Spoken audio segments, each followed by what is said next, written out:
नमस्ते साथियों, मैं राजेश कुमार आपकी इस कक्षा में आपका अभिनंदन करता हूं। और लीजिए अब हम शुरू करेंगे हिंदी की दीर्घ स्वर संधि की अगली कक्षा। चैनल पर बने रहिए। अभी तक यदि सब्सक्राइब नहीं किया है तो वो कीजिए और अपने साथियों को भी इसके बारे में शेयर कीजिए और लाइक करते रहिए। कमेंट बॉक्स में कमेंट जरूर लिखते रहिए, अपनी प्रतिक्रिया देते रहिए। चलिए शुरू करते हैं अभी आज की कक्षा ऊकार की संधि। पहला नियम लेते हैं कि ह्रस्व ऊ जोड़ ह्रस्व ऊ बराबर दीर्घ ऊ। ये जो सूत्र है हमारे पास यहाँ पर, इसी के तहत इन संधियों का विच्छेद करेंगे।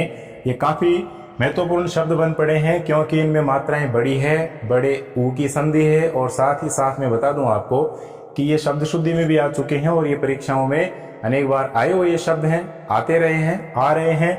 तो क्यों न हम इनका अध्ययन करें। चलिए देखते हैं। पहला शब्द है सूक्ति। पहले तो ये ध्यान में रखिए, सूक्ति में सू बड़ा है या छोटा है। यहाँ पर पहले आपको शब्द पर नजर डालनी है और शब्द पर नजर डालेंगे तो हमें इसका शुद्ध रूप सामने आएगा। तो पहले इसको देखते हैं। तो सूक्ति में सू बड़ा है। अब इसका विच्छेद करते हैं। परीक्षा में दोनों तरह से पूछा जा सकता है। परीक्षा में दोनों तरह से पूछा जा सकता है। विच्छेद करके संधि बनाने के लिए कहा जा सकता है कि कौन सा विकल्प इस विच्छेद का सही संधि बनेगा, और जो विच्छेद किया हुआ है तो उसकी संधि क्या बनेगी वह पूछा जा सकता है। और कौन सी संधि उचित है, कौन सी अनुचित है, ऐसे पूछा जा सकता है। कई परिस्थितियां पूछे जाने की, वो हम संधि हो जाने के बाद में प्रश्नोत्तरी में अध्ययन करेंगे। सुजोड़ उक्ति, ध्यान दें आप, इसमें से निकल रहा है विद्यार्थियों ऊ और यहाँ निकल रहा है ऊ। वही नियम चल रहा है, वही तरीका है। ऊ जोड़ ऊ बराबर ऊ। तो ये देखिए स के छोटे ऊ की मात्रा है तो ऊ की ध्वनि हमारे पास अंतिम और यहाँ ऊ की ध्वनि प्रथम। दोनों का मिलन, बड़े ऊ का निर्माण। तो इस बड़े ऊ का निर्माण होने के कारण यह मात्रा हो जाएगी बड़ी। तो बराबर क्या हो गया, सूक्ति। सू का मतलब होता है श्रेष्ठ, अच्छा, और उक्ति यानी कथन। जो कथन श्रेष्ठ हो वही सूक्ति कहलाता है। विद्वानों के, महापुरुषों की जो बातें हैं, जो कथन है, वह सूक्तियां कहलाती हैं। मन के हारे हार है, मन के जीते जीत, ये भी एक सूक्ति है। यह श्रेष्ठ वाक्य है तो इसी को सूक्ति कहा जाएगा। मंजूषा, मंजूषा का विच्छेद करते हैं विद्यार्थियों। तो देखिए मंजू धन उषा। अब यहाँ में एक खास बात आपको बताने वाला हूं कि मंजू जो शब्द है इसमें जू छोटा है, बड़ा नहीं होगा। जो मंजू अपना नाम मंजू इस तरह से लिखती है तो वह अशुद्ध लिखती है। शुद्ध रूप यह है मंजू में जू छोटा, और मंजू का शाब्दिक अर्थ होता है सुंदर या मनोहर। और यहाँ देखिए गुरुपदेश, ये भी परीक्षा की दृष्टि से कई बार आया हुआ गहरा महत्वपूर्ण शब्द है। गुरुपदेश, गुरुपदेश, गुरु धन उपदेश, इसमें बारीक अंतर है। क्या अंतर है इसमें? छोटे रू और बड़े रू का अंतर है। यहाँ छोटा रू है, मतलब छोटा रू है तो छोटा ऊ हमें मिल रहा है, और सामने छोटा ऊ है उससे हमें संधि करनी है। तो दीर्घ ऊ का निर्माण होना जरूरी है, हो ही गया तो बड़ा रू बन जाएगा। ये बड़ा ऊ यहाँ मिलेगा तो र के बड़े ऊ की ध्वनि जुड़ेगी, तो इस तरह से बनेगा। इसमें भी मैं बता दूं कि ये छोटा रू है और ये बड़ा रू है। ये देखिए आप, दोनों का रूप इस तरह से है। पहले छोटा रू जिसमें बिना मोड़, और फिर बड़ा रू जिसमें मोड़। ये मुड़ा हुआ है और ये मुड़ा हुआ नहीं है, यही दोनों में अंतर है। गुरु का अर्थ होता है आचार्य, शिक्षक, और बड़ा रू आ जाए तो उस गुरु का अर्थ बड़ा, भारी, ये सब हो जाता है। तो दोनों के अर्थ में भी अंतर है, बनावट में भी अंतर है। लेकिन संधि करने पर विद्यार्थियों रू की ध्वनि है वह बड़ी हो जाती है। रू की ध्वनि यहाँ बड़ी हो गई है, और बड़ी हो गई है तो दीर्घ स्वर संधि है, और रू बड़ा हो गया है। तो ये शब्द शुद्धि में भी आया हुआ शब्द है और संधि में भी आया हुआ शब्द है। और समास विग्रह करें तो गुरु के उपदेश, समास सामासिक पद भी है। तो तीनों बातें हैं, तो इसलिए इस पर आपको अपना ध्यान टिकाना है और इसको सही, इसका जो सही रूप है वही हमें ग्रहण करना है। देखिए गुरुपदेश, इसके नीचे लिखा है अनुदित, इसी कोटि का है, इसी नियम का ये शब्द है। विच्छेद करें तो देखिए अनु, अनु जोड़ उदित, अनु जोड़ उदित। ये देखिए ऊ छोटा, ऊ छोटा, अनु यानी पीछे, बाद में। उपसर्ग है ये अनु, इसका अर्थ होता है पीछे या बाद में। उदित यानी प्रकट, जो बाद में प्रकट है, जो बाद में निर्मित है। अनुदित कोई भी रचना होती है तो वह क्या है, वह है बाद में रची हुई है, एक बार रचने के बाद उसकी दोबारा रची हुई रचना है, तो वह क्या हो गई, अनुदित। अनु जोड़ उदित, इसमें नू छोटा है, यहाँ छोटा है और मिला करके दीर्घ उ बन रहा है, दीर्घ स्वर संधि है, इसका ये विच्छेद है। ऐसे देखिए भानुदय, हमें पता है कि भानु शब्द है सूर्य का पर्यायवाची है। भानुदय कहें चाहे सूर्य का उदय कहें, बात एक ही है अर्थ की दृष्टि से, लेकिन शब्द अलग अलग हैं। भानु में नू छोटा होता है, ये सूर्य का पर्याय है, और यहाँ देखिए उदय में उ छोटा होता है। दोनों शब्द इसी तरह से निर्मित हैं, इनकी संधि करने पर नू बड़ा हो जाएगा, तो यहाँ नू बड़ा हो रहा है। अब ये इंपॉर्टेंट शब्द देखें, लघुत्तर, इसमें कई तरह के शब्द बनते हैं। लघु जोड़ उत्तर, छोटा उत्तर, पाठ्य पुस्तक में होते हैं कि लघुत्तरात्मक प्रश्न, तो छोटे उत्तर वाले प्रश्न। तो देखिए इसमें लघु जो शब्द है, इसमें ऊ की मात्रा छोटी है, पहले से ही निर्धारित है। सामने उत्तर इस तरह से लिखा ही जाता है, आपको मालूम है। तो इन दोनों को मिलाने से मात्रा बड़ी हो जाएगी। तो ये शब्द जब संधि करके बनेगा, संधि युक्त शब्द बनेगा, तो विद्यार्थियों लघुत्तर इस तरह से लिखा जाएगा। और एक दूसरा होता है लघुत्तर, इसका अर्थ अलग होता है। ये लघुत्तर मतलब एक तो लघु, एक लघुत्तर और एक लघुत्तम, एक होता है लघुत्तम। ये तीन तरह के शब्द हैं हमारे पास। इसका मतलब इसका हो गया छोटा, इसका अर्थ हो गया छोटा, और एक का उससे छोटा, उससे भी छोटा, और एक देखिए विद्यार्थियों ये लघुत्तम क्या हो गया, सबसे छोटा, ये सबसे छोटा। तुलनात्मक शब्द हैं, तुलना करते हैं, विशेषण में आएंगे ये। तो छोटा उसके लिए लघु आता है, लघुत्तर, तर प्रत्यय लग जाता है, तो क्या हो गया, उससे छोटा, एक की तुलना में दूसरे से। ठीक है कि ये ढक्कन इससे लघुत्तर है, ये ढक्कन इससे लघुत्तर है, तो क्या हो गया, ये इससे छोटा है, इसकी इससे तुलना हो रही है, दो में तुलना है। और लघुत्तम, लघुत्तम आ जाए, इसका मतलब ये कहूं कि ये ढक्कन लघुत्तम है, मतलब जितने भी ढक्कन अपने पास यहाँ पर हैं इस समय मान लीजिए, तो उनमें सबसे छोटा है। तब हम वहां कौन से प्रत्यय का प्रयोग करेंगे, तम का प्रयोग करेंगे। तो ये इन तीनों में अंतर है, लेकिन ये तीनों ही शब्द क्या हैं, अलग हैं, इनमें संधि नहीं है। यहाँ संधि है, लघुत्तर, इसमें लघु में उत्तर मिला है, तो छोटे ऊ के साथ छोटा ऊ मिलने से बड़ा ऊ बन रहा है। तो विद्यार्थियों यहाँ पर दीर्घ स्वर संधि है, इसका अर्थ होता है छोटा उत्तर। ये शब्द भी देखें, मृत्युपरांत, इसमें विद्यार्थी हैं वो कंफ्यूज होते हैं परीक्षाओं में कई बार, और कौन से शब्द को शुद्ध कर देते हैं, जिसमें यू छोटा है, जिसमें यू छोटा है, मतलब इस तरह के शब्द को भी वो हम क्या कर देते हैं, शुद्ध कर देते हैं, सही मान लेते हैं, जबकि ये गलत है, क्योंकि इसमें संधि है, संधि होने पर इसमें मात्रा दीर्घ होनी जरूरी है। तो मृत्यु धन उपरांत, विच्छेद करने पर बात स्पष्ट हो जाती है। मृत्यु जोड़ उपरांत, मृत्यु के बाद, इसमें देखिए छोटा ऊ मिलकर के क्या बनेगा विद्यार्थियों, बड़ा ऊ। इसलिए यहाँ शाब्दिक दृष्टि से मृत्यु में यू छोटा ही होता है, लेकिन संधि करने पर इसमें परिवर्तन आ गया, यू क्या हो गया, इस ऊ के प्रभाव से बड़ा हो गया, दीर्घ स्वर संधि। ऐसा ही इसमें देखिए बहुउद्देशीय, इसमें दो बहु हैं, वो दो तरह से आते हैं। ये मैंने शब्द युग्म में आपको बताया है कि बहु और बहु अंतर है। इसका मतलब अधिक, बहुत से, अनेक, और इसका बहु, इसका हो गया वधु, ये वधु का तद्भव रूप। तो यहाँ पर यह नहीं है बहुउद्देशीय, यहाँ बहु का उद्देश्य से संबंधित कोई बात नहीं कही गई है, बल्कि बहुउद्देशीय, जैसा कि हमारे यहाँ योजनाएं चलाई जाती है, बहुउद्देशीय जिनके अनेक अनेक उद्देश्य निर्धारित होते हैं, उनके लिए ये शब्द आता है। तो बहुउद्देशीय, इसका विच्छेद करने पर विद्यार्थियों ये आएगा बहुधन उद्देशीय। इसको मिलाकर भी लिखा जा सकता है।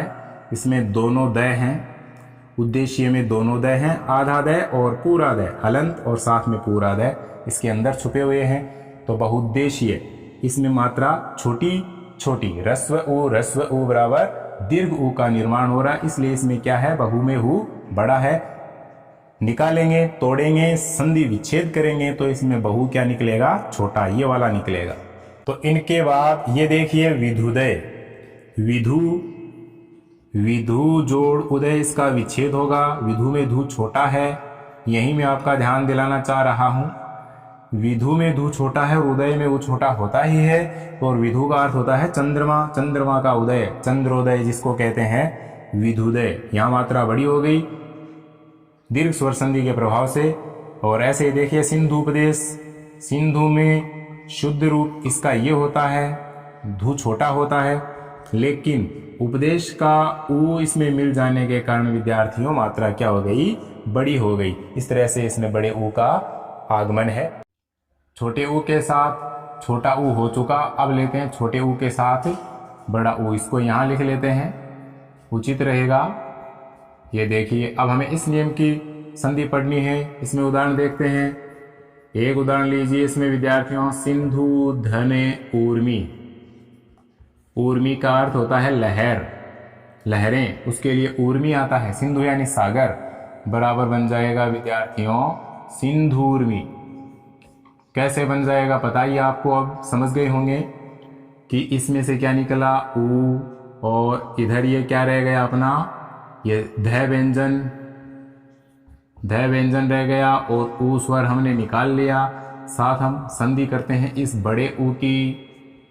तो आपको पता है दोनों मिलकर क्या बना रहे हैं, बड़े ऊ का निर्माण, क्योंकि हम दीर्घ स्वर संधि पढ़ रहे हैं। तो इस ध के साथ ये बड़ा ऊ मिलकर के क्या बनाएगा, बड़ी मात्रा बनाएगा, शब्द का निर्माण हो गया सिंधूर्मी। ऐसे ही लघूर्मी, लघु जोड़ ऊर्मी, लघु जोड़ ऊर्मी बराबर क्या बनेगा, मात्रा बड़ी हो जाएगी सिर्फ, बाकी शब्द ज्यों का त्यों, ये लघूर्मी हो गया। इस तरह से क्या है, ये दोनों शब्द बन रहे हैं, ये इसकी सीमा में आते हैं। छोटे ऊ के साथ बड़े ऊ का मिलन हो रहा है। बहुर्जा, बहु जोड़ ऊर्जा, अनेक प्रकार की ऊर्जा, उसके लिए क्या आता है, बहुर्जा। तो ये अब क्या हो जाएगा, भू बड़ा हो जाएगा, बहुर्जा। क्या हो गया इसमें, अनेक प्रकार की जो ऊर्जाएं होती है उसके लिए आ गया कि बहुर्जा। तो ये निर्माण हो गया, इसमें भू बड़ा हो गया। इन दोनों नियमों के बाद में तीसरा नियम लेते हैं, बड़े ऊ के साथ में छोटा ऊ बराबर बड़ा ऊ। ये देखिए बड़े ऊ के साथ छोटा ऊ संधि करता है तो बड़ा ऊ बनता है। मैंने विस्तार से इसको लिया है और आप विस्तार से इसका अध्ययन कर रहे हैं, तो इसमें मुझे विश्वास है कि कहीं आप अटकेंगे नहीं और पूरी तरह से यह अध्ययन करने के बाद में आपकी संधि समझ में आ जाएगी और इनके बाहर भी शायद ही कोई उदाहरण आए। तो देखिए वधूत्सव, वधु में धू बड़ा, ये हमें पहले से ज्ञान होना जरूरी है कि वधु में धू बड़ा, जोड़ उत्सव, जोड़ उत्सव बराबर वधूत्सव। देखिए इसमें से बड़ा ऊ लेते हैं और यहाँ छोटा ऊ लेते हैं विद्यार्थियों, तो बनेगा क्या, बड़ा ऊ। तो पहले से बड़ा है, इसमें केवल सामने वाला है वह इसमें समाहित हो रहा है और बाकी कोई परिवर्तन नहीं हो रहा है। इस तरह के नियम में फिर बताता हूं कि पहले से बड़ा ऊ है तो बड़ा ऊ तो होना ही है, लेकिन जैसे सामने जो छोटा ऊ है टुकड़ों में, वह है इसी के अंदर मिलकर के इस बड़े ऊ का ही निर्माण कर रहा है, इसी में सहयोग कर रहा है और इसी रूप में समाहित हो रहा है। तो मिलकर के इस तरह का शब्द बनता जा रहा है। वधु धन उत्सव, वधूत्सव, ये इसका सही संधि विच्छेद है। चमूत्साह है, इसको देखते हैं तो चमू, चमू में मुंह बड़ा होता है, चमू का अर्थ होता है सेना, चमू का अर्थ होता है विद्यार्थियों सेना, सेना का उत्साह है, क्या कहलाता है, चमूत्साह। वही बड़ा ऊ जोड़ छोटा ऊ, बड़ा ऊ बन रहा है। वधुल्लास, वधु में बड़ा है और उल्लास में ऊ छोटा होगा, इसी तरह की संधि है। फिर भी मैं यहाँ लिख देता हूँ वधु जोड़ उल्लास। ये देखिए वधु धन उल्लास, भूपरी, तो विद्यार्थियों भू जोड़ ऊपरी होगा, क्योंकि भू धरती, धरती के ऊपर, तो भू यानी धरती, और भू धरती के लिए जो पर्याय है तो इसमें मात्रा क्या है, बड़ी है। भूद्धार, धरती का उद्धार, भू जोड़ उद्धार, उद्धार ये क्या है, बड़े ऊ के साथ में छोटे ऊ की संधि हो रही है। नियम बिल्कुल यही चल रहा है।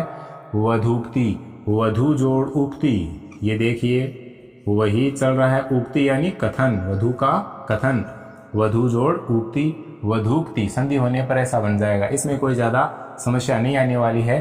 और ये भूद्धार जो शब्द है इसका दूसरा रूप, मानक रूप इसी तरह से है।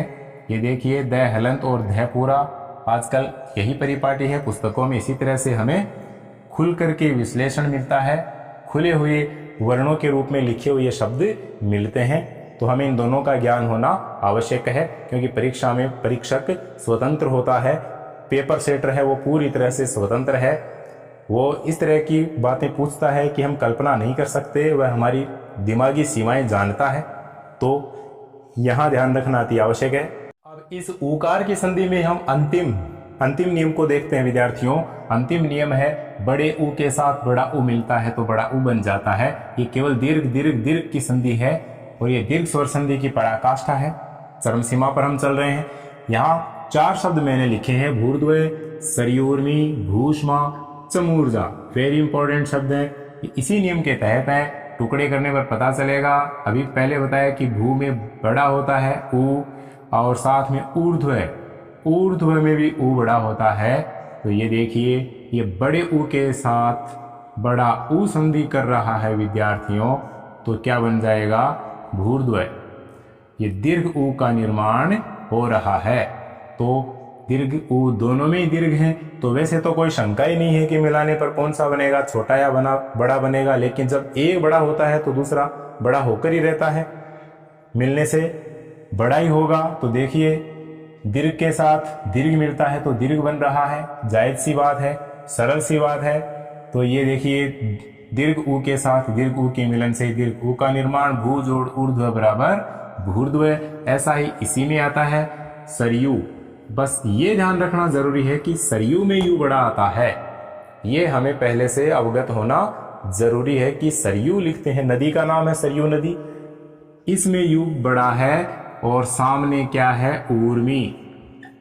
सामने क्या है विद्यार्थियों, ऊर्मी। ऊर्मी में ऊ बड़ा होता है। ऊर्मी का अर्थ मैंने बताया कि लहर, और भूर्ध्वय का मतलब धरती के ऊर्ध्व यानी ऊपर की ओर, ऊर्ध्व यानी ऊपर, और सरयू यानी सरयू नदी है और उसकी लहरें, उसके लिए क्या आ जाता है, सरयूर्मी, मतलब सरयू की लहरें, इसका अर्थ है। अब यहाँ विश्लेषण कर लेते हैं। बड़े ऊ के साथ वही बड़ा ऊ बराबर क्या बन रहा है, बड़ा ऊ बन रहा है।